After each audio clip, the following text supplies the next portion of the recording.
খায়রুল বাসার নিজেকে কি মনে হয়েছে কখনো যে আপনার মাথার মধ্যে কবিতা, হ্যাঁ, বোধ খেলা করে?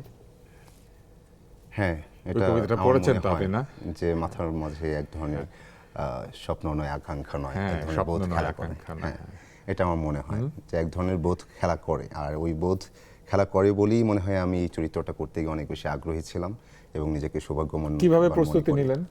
এটার প্রস্তুতি ছিল অনেকটাই মানসিক ছিল। তারপরে আমরা রিহার্সাল করলাম 3 মাস, সেখানে প্রস্তুতি ছিল। ভাই যেভাবে যেভাবে দেখতে চাচ্ছেন সেটা আমাদের বুঝিয়ে দিলেন।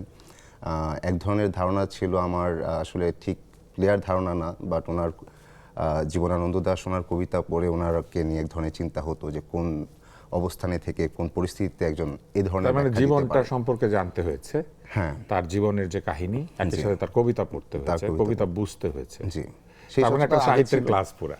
জি, মানে হ্যাঁ, একটা সেই সাহিত্যের চর্চাটা ক্লাস। আমার আগে ছিল। সেটার সাথে রিলেট হলো যেটা, যে ওনার একদম জীবনযাপনটা আমার জানা খুব ছিল না। সেটা আমি আমার নির্মাতা মাসুদ হাসান উজ্জ্বল ভাইয়ের কাছ থেকে জানলাম, এবং কখন কি ঘটলো, কখন কোন কবিতা আসছে, এবং তখন ওনার আসলে আর্থিক সামাজিক অবস্থা কি।